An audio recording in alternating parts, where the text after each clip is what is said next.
मुझे राष्ट्रपति भवन में इनवाइट किया गया था। वहाँ पे जाने के बाद प्रेसिडेंट मैम से मिलना, उनको देखना, ऐसे लग रहा था कि ये क्या हो रहा है, विश्वास नहीं हो रहा था। ऐसे मेरी सेकंड नंबर पे पेंटिंग लगी थी, तो उन्होंने पूछा था कि आप कहाँ से हो, तो मैंने बताया था हरियाणा से है। फिर उन्होंने मेरी पेंटिंग देखी थी और कहा था ये बहुत अच्छी है, शानदार है। बस इतनी बात हुई हमारी।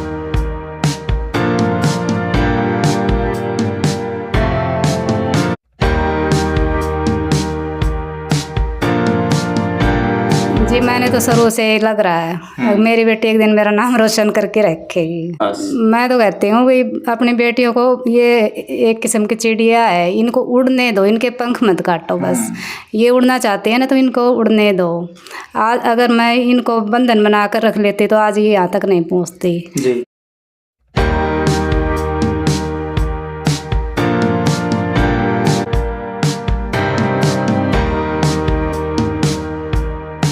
दोस्तों नमस्कार, प्रथम गूंज देख रहे हैं आप। मैं हूं आपका दोस्त त्रिदेव और इस वक्त मैं भिवानी में मौजूद हूं और मुझे नाज है कि मैं भिवानी से ही हूं और आज भिवानी की धरती पे बैठा हूं। चाहे अभिनय की बात हो, चाहे कला की बात हो, चाहे खेल की बात हो, भिवानी अपने आप में वो मिट्टी है जो हर जगह अपना जो लोहा है वो मनवा लेती है। आज हमारे साथ एक खास मेहमान है, नाम है सुलेखा। और सुलेखा ने राष्ट्रपति भवन में खुद राष्ट्रपति को नतमस्तक किया है अपनी पेंटिंग के दम पे। और वो पेंटिंग भी आज देखेंगे और जानेंगे इनका जो सफ़र है वो कहाँ से शुरू हुआ और कितनी पेंटिंग्स बना चुकी हैं, क्या कुछ उपलब्धियाँ पहले की हैं, वो तमाम बातें आज सुलेखा से जानेंगे। सुलेखा जी नमस्कार। आप सभी को मेरा नमस्कार। सुलेखा, सबसे पहले तो मैं हाल फिलहाल की जो आपकी उपलब्धि है वो जानना चाहूँगा। आपका एक फ़ोटो बड़ा वायरल हो रहा है राष्ट्रपति जी के साथ, तो उसके बारे में थोड़ा बताएं, वो कब की है? ये है 1 फरवरी की। मुझे राष्ट्रपति भवन में इनवाइट किया गया था। एक एग्जीबिशन हुई थी जिसमें मेरी पेंटिंग सेलेक्ट हुई थी। अच्छा। ये पिछले साल एक वर्कशॉप हुई थी, विकसित भारत विजन 2047। तो इसमें बहुत से आर्टिस्ट आए थे, आर्ट स्टूडेंट भी आए थे और जिनका कला में थोड़ी सी भी रुचि है वो भी आए थे। सब ने पार्टिसिपेट किया था और सब ने अपने अपने पेंटिंग्स बनाई थी, विचार प्रदर्शित किए थे। तो मैं उस टाइम फ्री थी तो इसमें मैंने भी पार्टिसिपेट किया था और मैं भी अपने जो भी मेरा दिमाग में आइडिया था वो वहाँ पे बना के आई थी। तो उस टाइम शायद 15,000 से लगभग इतने आर्टिस्ट वहाँ पे आए थे। ये पिछले साल वर्कशॉप हुई थी। उसके बाद अभी 28 फरवरी को मेरे पास एक कॉल आया कि आपको राष्ट्रपति भवन में इनवाइट किया गया है, प्रेसिडेंट आएंगी और आपकी एक पेंटिंग सेलेक्ट हुई है। तो मैंने सोचा कि ये प्रैंक कॉल है, क्योंकि वो वर्कशॉप पिछले साल हुई थी। आफ्टर 1 ईयर ऐसे कोई कॉल आए तो विश्वास नहीं होता। और बीच में ऐसी एक वीडियो भी वायरल हुई थी जिसमें दिखाया गया था कि विकसित भारत वर्कशॉप में जितनी भी पेंटिंग थी उनका एक ढेर गिरा लगा रखा है, उनका कोई यूज़ नहीं हुआ। तो उस वीडियो को देखने के बाद दिमाग में ऐसे आया कि ज़रूर प्रैंक कॉल है। मैंने सोचा कि जो भी मेरे दोस्त गए थे उन्हीं में से किसी ने कॉल किया है मुझे। फिर इन्होंने एक ग्रुप बनाया जिनका कॉल आया था। फिर ग्रुप बनाने के बाद मेरे साथ जितने भी दोस्त गए थे, टीचर गए थे, मैंने सबसे पूछा कि आप लोगों के पास भी ऐसा कोई कॉल आया है क्या? तो सब ने मना कर दिया कि ध्यान से रहना, कभी कुछ फ्रॉड हो। फिर मैंने सोचा ठीक है। उसके बाद मेरे ग्रुप बनाया, मुझे लगा ग्रुप भी ऐसे ही बनाया होगा इन लोगों ने। फिर इनविटेशन, जब उन्होंने इनविटेशन कार्ड भेजा ना, तब बिलीव हुआ कि हाँ ऐसा कुछ है और प्रेसिडेंट हाउस में मुझे इनवाइट किया गया है। तो बहुत खुशी हुई।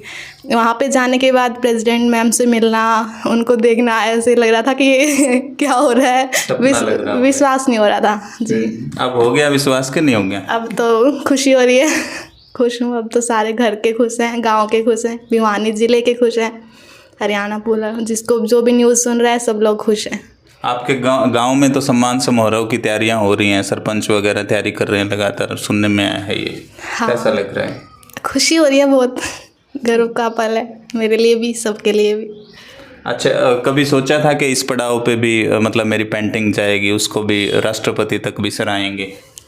ऐसा सोचा नहीं था, पर ये हो गया तो ये बहुत अच्छी बात है। अच्छा, ये पेंटिंग की शुरुआत मैं जानना चाहूँगा, कहाँ से हुई है? शुरू में सबसे पहले मतलब कब लगा आपको कि आपके अंदर एक अच्छा पेंटर है, अच्छा चित्रकार है? ये बचपन में हम दिल्ली रहते थे, वहीं रहते थे। उसके बाद जब गांव में शिफ्ट हुए, दिल्ली का तो क्या है कि सब स्कूल में हर किसी टॉपिक पे इतना ध्यान दिया जाता है, तो वहाँ पे मेरी ड्राइंग अच्छी थी। जब गांव में आए तो यहाँ पे सिर्फ पढ़ाई पढ़ाई होती थी, तो मैं ड्राइंग करती थी तो सब मेरी ऐसे तारीफ़ करते थे कि कितना अच्छा ड्राइंग करती है। तो बस मुझे लगा कि किसी को नहीं आती, मुझे आती है, तो मैं इसी में ही अपना काम करूँगी। फिर भाई ने, मम्मी ने, पापा ने, सब ने, घर वालों ने सपोर्ट किया, मेरा एडमिशन करवाया पेंटिंग में, मैंने शुरुआत की। अच्छा, सबसे पहले आपने क्या उकेरा, क्या बनाया जब आपको सबसे पहले लगा कि आपके अंदर तो एक ऐसा फनकार है जो इस तरह की मूर्ति बना सकता है, इस तरह की कला बना सकता है? हमारे स्कूल में आई थिंक मैं 6th या 7th में थी, तब एक कंपटीशन हुआ था, बेटी बचाओ बेटी पढ़ाओ। तब मैंने बनाया था कि दहेज के लिए बेटी को मार दिया जाता है, तो वो मेरी सिलेक्ट हुई थी ब्लॉक लेवल पे, फर्स्ट आई थी शायद। तो वहाँ से मुझे ऐसे प्रेरणा मिली कि हाँ, ये मेरा अच्छा कर रही हूँ मैं इसमें, तो मुझे इसी में करना चाहिए। अच्छा सुलेखा, मैं देख रहा था, एक मतलब पेंटर होना बड़ी बात है, चित्रकार होना, लेकिन उससे भी बड़ी बात है कि आपकी जो कला है उसमें क्रिएटिविटी बहुत बड़ी है। जैसे आपका मेरे ख्याल से जो राष्ट्रपति भवन में जो सिलेक्ट हुआ है आपका, उसमें देख रहा था मैं कि आपने शायद पगड़ी का कुछ ऐसा सिंबल दिया है ऊपर, उसके बारे में थोड़ा बताएं, वो आइडिया कहाँ से आया? क्योंकि आप हरियाणा से हैं और हम लोग पगड़ी को कुछ ज़्यादा ही सम्मान देते हैं। वो भले ही चलो राष्ट्रपति महोदया तो नहीं जानती होंगी पगड़ी की वैल्यू को, आपने किस तरह से आइडिया ये दिमाग में है? ये उन्होंने एक थीम दी थी, विकसित भारत विजन 2047। तो मैंने उसी के हिसाब से विकसित भारत हमारा कैसा हो या अभी कैसा हम देख रहे हैं विकसित भारत, तो उसमें क्या था कि हमारा भारत, मैंने भारत को दर्शाया है। और चंद्रयान जो हमारा उस टाइम लॉन्च हुआ था, तो ये भी बहुत खुशी की बात थी, तो मैंने चंद्रयान उसमें बनाया था। और हमारे हरियाणा की शान जिसे हम कहते हैं पगड़ी, तो मैंने उसको बनाया था।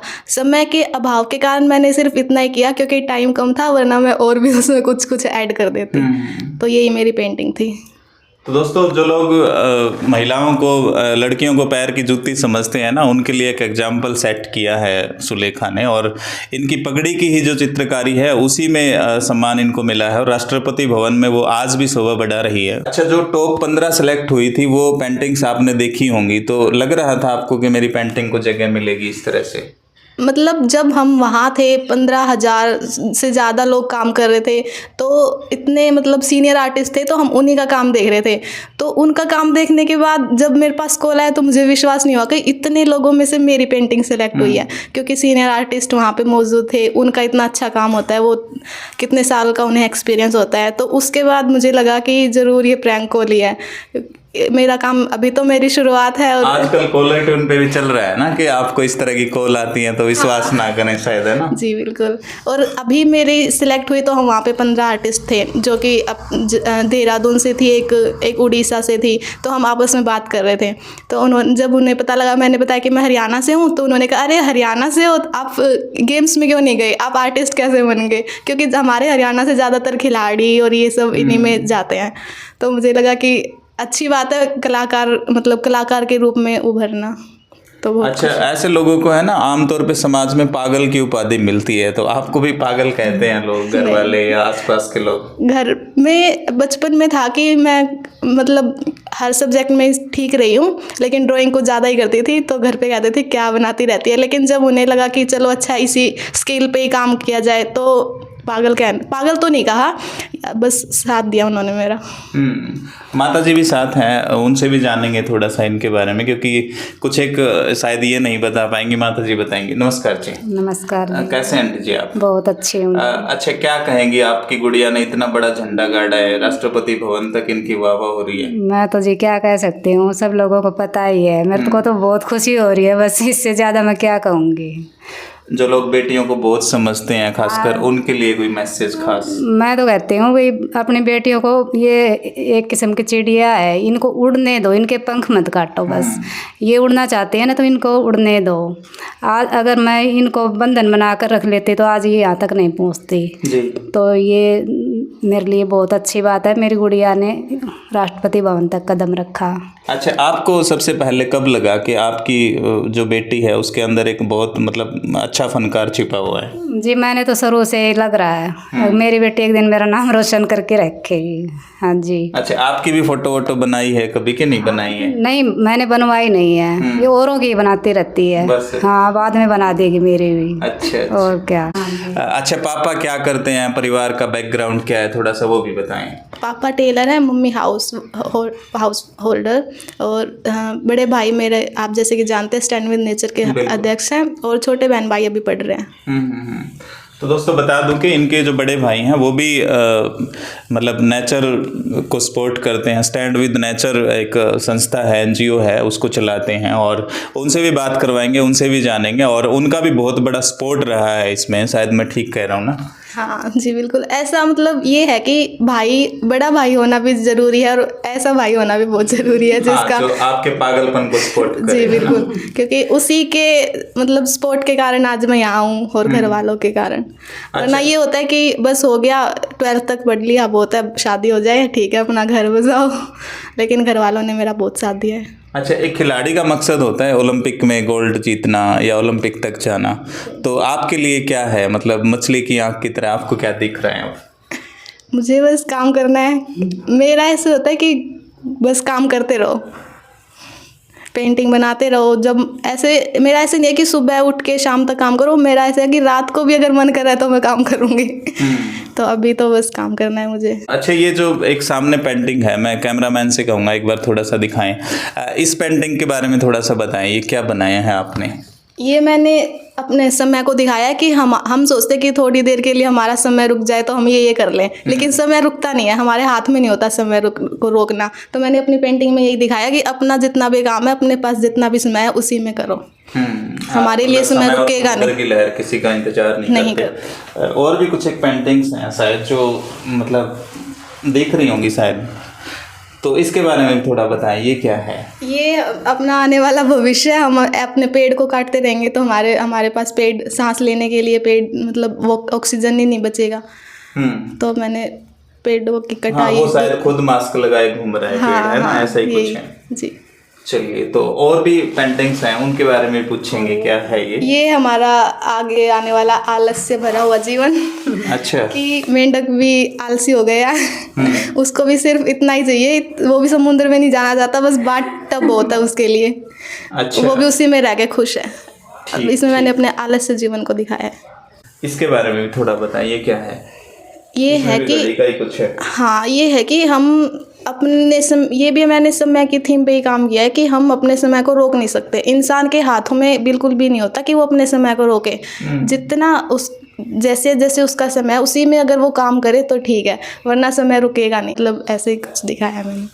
अच्छा सुलेखा, इसके अलावा और क्या अचीवमेंट्स हैं आपकी? वैसे तो सबसे बड़ी अचीवमेंट ही है, राष्ट्रपति से आपको सम्मान मिला है, उन्होंने आपकी पेंटिंग्स कराई, 2-3 वीडियोस फोटोज हैं आपके, वायरल हैं काफ़ी, और आजकल काफ़ी बड़े बड़े नेता हैं, हरियाणा की स्पोर्ट्स की हस्तियां हैं जो आपको अप्रिसिएट कर रही हैं फेसबुक पे, ट्विटर पे, तो कैसा लग रहा है? बहुत खुशी हो रही है, सब मुझे प्रोत्साहित कर रहे हैं, अपने अच्छे अच्छे शुभकामनाएं मेरे लिए भेज रहे हैं, तो बहुत खुशी हो रही है मुझे। अच्छा, और कोई सपना जो आपकी आंखों में इस वक्त दिख रहा है? और आपकी तरह की ही कुछ एक ऐसी लड़कियां होती हैं, लड़के होते हैं जो इस लाइन में आगे बढ़ना चाहते हैं, उनके लिए क्या कहेंगे? मैं उनके साथ काम करना चाहूँगी। मैं हरियाणा आर्ट एंड कल्चर के लिए काम करना चाहूँगी, और जो ऐसी लड़कियां हैं जिनको इस काम में रुचि है, मैं उनको प्रोत्साहित करना चाहूँगी। डॉक्टर लोकेश हैं हमारे साथ, और सुलेखा के भाई हैं, इन्होंने ही काफ़ी अप्रिसिएट किया है, काफ़ी साथ दिया है इस लाइन में इनको आगे बढ़ाने के लिए, तो उनसे भी जानते हैं इस जर्नी के बारे में। और वो भी अपने आप में नेचर के लिए काम करते हैं, पूरा जीवन उन्होंने भी समर्पित किया हुआ है नेचर के लिए, काफ़ी कुछ करना चाहते हैं, काफ़ी कुछ सपने हैं उनके, उनसे भी जान लेते हैं। भाई साहब नमस्कार। बहुत बहुत नमस्कार। कैसे हैं आप? बहुत बढ़िया। अच्छा, सबसे पहले तो अपनी बहन की जो अचीवमेंट है इस पे कमेंट जरूर चाहूँगा आपका। ये अचीवमेंट तो अकेली इसकी नहीं है, मुझे तो अब लगता है कि ये जो पूरा परिवार है और मुख्य रूप से जो माता जी बैठी हैं यहाँ पे, इनकी अचीवमेंट है। और खुश तो पूरा देश, पूरा हरियाणा, पूरा ज़िला है इस पे, तो शुभकामनाएं तो सभी को ही हैं, और मुझे थोड़ी और ज़्यादा हो सकते हैं क्योंकि मेरी बहन है। बिल्कुल। अच्छा, शरारतें होती हैं आपस में, लड़ाइयाँ होती हैं, बहन भाई के दुश्मन होते हैं वैसे देखा जाए तो घरेलू तौर पे। तो ऐसी थोड़ी शरारत की यादगार भी मैं चाहूँगा कि आप बताएं, कभी आपने पेंटिंग से रोका हो, शरारत की हो इस तरह की? इसमें थोड़ा सा मेरे को जैसे मेरे एक बड़े भाई हैं धर्मेंद्र कुमारी जी, उन्होंने बहुत साल पहले कहा था कि तू बहुत जल्दी बड़ा हो गया है। तो इनसे मैं थोड़ा दूर रहा हूँ। उनकी बात बड़ी सही अब मेरे को लगती है कि मैंने बहुत पहले से ही जब मैं 2014 की मुझे कुछ बातें ध्यान है, जब मैंने एक 8 दिन की भूख हड़ताल की थी कॉलेज में सिर्फ विद्यार्थियों की फीस वापस करवाने के लिए। तो उस टाइम मैं 18-19 साल का था। तो इस तरह का कोई रहा नहीं कभी, लेकिन ये है कि एक प्यार प्रेम तो है और उसमें सब चीज़ें चलती भी हैं। अच्छा, कोई ख़ास बात सुलेखा से जुड़ी जो ये खुद नहीं शेयर कर पाई हों, कोई ऐसी जो ज़रूर बताएं हमारे दर्शकों को?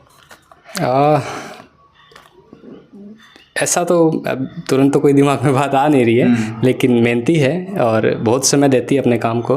और मुझे लगता है कि जब आप किसी भी चीज़ को लेके बहुत मेहनत करते हो और पूरा समर्पित हो जाते हो बिना ये सोचे कि इसका रिजल्ट क्या होगा, वो किसी टारगेट को लेके मैंने देखा नहीं है कि ये सोच के ये करे कि मुझे ये अचीव करना है। ये इस प्रोग्राम में जब गई थी तो इसने मेरे को बताया था कि मैं ये देखने गई थी, वहाँ पे सीनियर आर्टिस्ट आएंगे, मैं उनके काम को समझने गई थी, उसको देखने गई थी कि वो लोग कैसे काम करते हैं। इसने अपनी पे भी मेहनत की तो सिलेक्ट भी हुई। तो ये है कि मेहनत जो है इसकी वो बड़ी अच्छी है और यही इसको आगे लेके जा रही है। अच्छा, जब इसने बताया कि भाई राष्ट्रपति भवन से मुझे कॉल आया है, तो आपका रिएक्शन क्या था? पहला रिएक्शन क्या था? मैं बड़ा खुश हुआ था। मुझे लगा था कि एक बड़ा माइलस्टोन इसके लिए ये है। और मुझे फिर वो सारी बातें मैंने फेसबुक पे भी शेयर की थी। मुझे वो सारी बातें याद आई थी जब 12th होते ही सारे लोगों ने मम्मी से आके कहना शुरू कर दिया था कि भाई ब्याह दे। इसने मम्मी को आगे बोलते थे, मुझे बोलते थे। और हम इस बात के लिए लड़ाई लड़ रहे थे अपने रिश्तेदारों से, अपने पड़ोसियों से, अपने गाँव में जो इस तरह के लोग हमारे परिवार के थे जो ये बात कह रहे थे कि अब शादी की उम्र होगी, अब 12th होगी, इतना ही बहुत है पढ़ाने के लिए लड़कियों के लिए। तो फिर वो बात याद आई थी कि कम से कम उस बात का जवाब इसने इस तरीके से दिया है। और फिर मेरा ये था कि हमसे जुड़े हुए जो बच्चे हैं वो इसी तरह से अपनी चीज़ों का जवाब दें तो वो एक सकारात्मक भी होगा। और फिर मैं पूरी रात सोचता भी रहा, मैं पूरी रात सो भी नहीं पाया था। मेरे को बड़ा अच्छा लग रहा था। अब ये रो भी रही है। भावुक होना तो खैर लाजमी है। अच्छा, स्टैंड विद नेचर से आप जुड़े हैं शायद, उसके बारे में भी थोड़ा सा बताएं। बाकी कभी डिटेल में बात करेंगे, थोड़ा सा शॉर्ट में ही बताता हूँ कि स्टैंड विद नेचर एक मूवमेंट है क्लाइमेट चेंज पर अवेयरनेस को लेके कि अभी इतनी गर्मी बढ़ गई है, जबकि होली पर जो है सर्दियाँ ख़त्म होती थी। अपने कहते हैं गूगा पर जाडा का जन्म हो जाए तो दिवाली चली जाए, लेकिन जाडा को नहीं आवे। तो ये जो क्लाइमेट चेंज हो रहा है इस पर जागरूकता को लेकर हमारा अभियान है। 2019 में मैंने पूरे हरियाणा की साइकिल यात्रा की थी, फिर पूरे देश की भी मैंने यात्रा की। तो मुझे लगा कि इस पर एक संगठन होना चाहिए जो काम करे।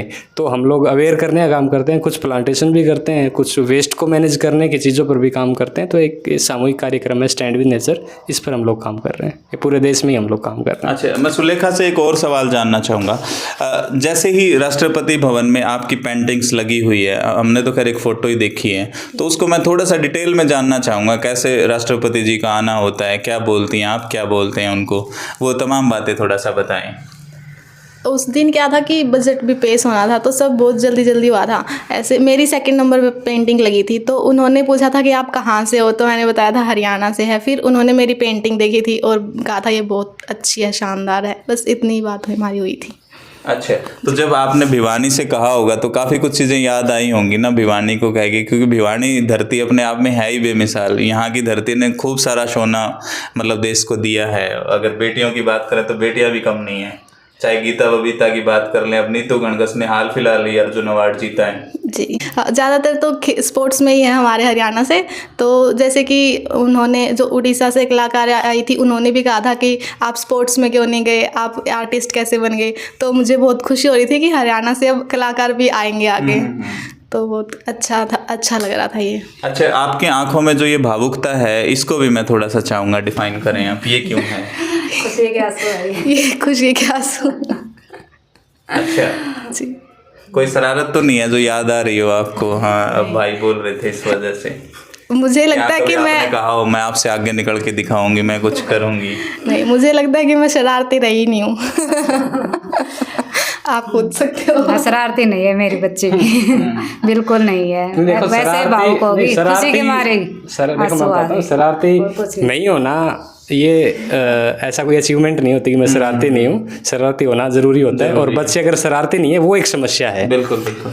लेकिन ये न्यूट्रल है, चीज़ें करती है। लेकिन जब एक मैंने ये समझा है त्रिदेव भाई कि जब किसी भी व्यक्ति की एक लाइन बन जाती है ना, तो उसकी शरारतें भी उसी से संबंधित होती है। तो वो हम समझ ही नहीं पाएंगे इसने इस पेंटिंग में कोई शरारत कर दी है, वो उसको वही समझ पाएगी।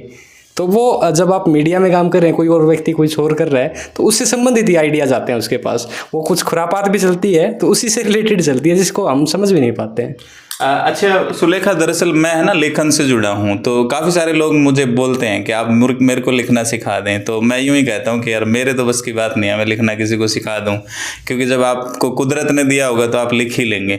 तो ऐसे ही आपको क्या लगता है, मतलब ये कुदरती है या आपने भी सीखा है, आप किसी को सिखा भी सकते हैं? मैं सिखा सकती हूँ। मैं अभी दिल्ली में एक स्कूल में जॉब कर रही हूँ एज ए आर्ट टीचर। तो मैं बच्चों को सिखाती हूँ। जब मतलब पहले क्या था कि मेरे पास सीनियर क्लास थी, तो वो बच्चे ऐसे शरारती होते, उनका काम करने का मन नहीं करता। फिर मैंने कहा कि ये बच्चे तो काम नहीं करेंगे, फिर मैंने जूनियर बच्चों को लिया।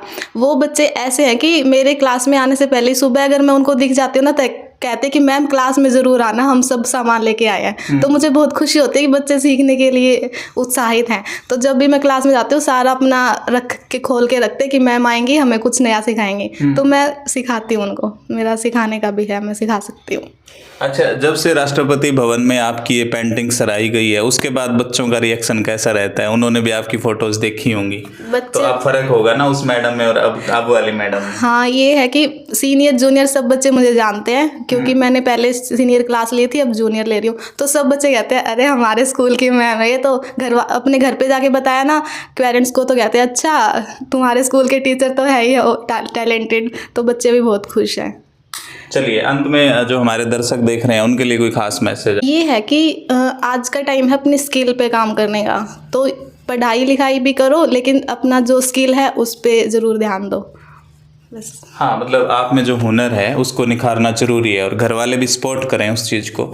ये मैं उनकी माता हैं उनसे बेहतर जानूंगा इसके बारे में कि हुनर को सपोर्ट करना कितना जरूरी है। बहुत ज़रूरी है जी। ये लड़कियों की शादी की जल्दबाजी करते हैं ना, ये नहीं करनी चाहिए।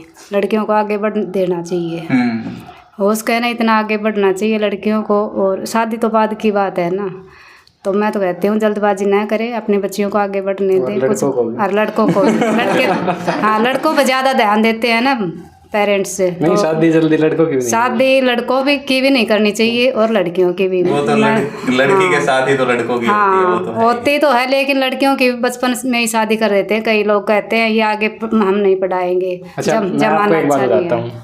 मम्मी की शादी हो गई थी, बताते हैं कि 16 साल की उम्र में। हालांकि ये एथलीट थी उस टाइम, रनिंग करती थी और डिस्ट्रिक्ट लेवल तक ये पहुंची थी। और शादी के बाद भी डिस्ट्रिक्ट लेवल तक इन्होंने कई बार फर्स्ट और सेकंड पे रही हैं। बाद में तो हम सब पैदा हो गए तो नहीं कर पाई। तो वो शायद वो उस बात का दुख है जो ये कह रही हैं कि जल्दी मत करो भाई। मेरे को तो बहुत दुख है जी, मैं आगे ना पढ़ पाई ना बढ़ पाई। बस शादी कर दी, बच्चे हो गए। मैंने सोचा मैंने तो कुछ आगे किया नहीं, बच्चों को तो आगे बढ़ने दूँ। मैं जल्दबाजी नहीं करूँगी शादी करने में, चाहे कोई कुछ कहे, परिवार वाले कहे चाहे गांव वाले कहे, कोई। अच्छा, इसके अलावा आपकी भी रुचि थी इस पेंटिंग्स वगैरह में, या आपका भी कुछ इस तरह का रोल रहा है? हाँ जी, मैंने ये पार्लर की दुकान कर रखी थी। तो ये मेहंदी लगाती थी ना मैं, तो इसको सिखाती थी। थोड़ा थोड़ा करके ये लगाने लगी थी, तो इसको अच्छी मेहंदी लगाने आ गई थी। तो और भी इसको कुछ सब कुछ ड्राइंग अच्छी बना लेते थे। मैंने तो कह दिया था इससे भाई जो तेरी मर्जी, ड्राइंग बना या और कुछ कर, लेकिन तू पढ़ते रह, हम तेरे साथ हैं। जब तक तू नहीं कहेगी शादी नहीं करेंगे। शादी की कोई जल्दबाजी नहीं है। चलिए, अच्छा सुलेखा, ये जो बनाई थी पेंटिंग आपने, कैसे बनाई थी? मतलब कलर थे, पेंसिल थे, किससे बनाई है ये पेंटिंग? ये सब कुछ उन्होंने प्रोवाइड करवाया था। एक्रेलिक कलर थे, कैनवस था, ब्रशेस थे। तो उन्होंने ही प्रोवाइड किया था, हम सिर्फ अपने विचार प्रदर्शित करके आए थे वहाँ पे। तो मैंने बनाई थी पेंटिंग। वैसे जो कलर आप यूज करते हैं ये नॉर्मली होते हैं या कहीं बाहर से मंगवाने पड़ते हैं? मतलब ज़्यादा ही महंगे होते हैं, कैसे होते हैं? हाँ, थोड़े महंगे होते हैं। एक्रेलिक कलर और ऑयल कलर उससे भी ज़्यादा महंगे होते हैं। सबका अपना अपना प्राइस है। पेंसिल कलर थोड़े सस्ते होते हैं। चलिए, शुक्रिया बातचीत के लिए। तो दोस्तों, एक आर्ट को आप लगातार मतलब शेयर जरूर करें। बहुत बड़ी उपलब्धि इस गुड़िया ने ली है और भिवानी के नाम एक नया जो रिकॉर्ड है वो कायम किया है। वैसे भिवानी की धरती किसी परिचय की मोहताज पहले भी नहीं रही है और भिवानी के छोटे से गांव की डाबडाणी शायद गांव है इनका, वहाँ की बेटी हैं और अब तैयारियां भी चल रही हैं। वहाँ पे एक बड़ा सम्मान समारोह इनके लिए रखा जा रहा है। उसकी डेट जब भी फाइनल होगी तो ज़रूर बताएंगे। फिलहाल वीडियो को आप प्लीज़ ज़्यादा से ज़्यादा शेयर कर दें। धन्यवाद। जय हिंद, जय भारत।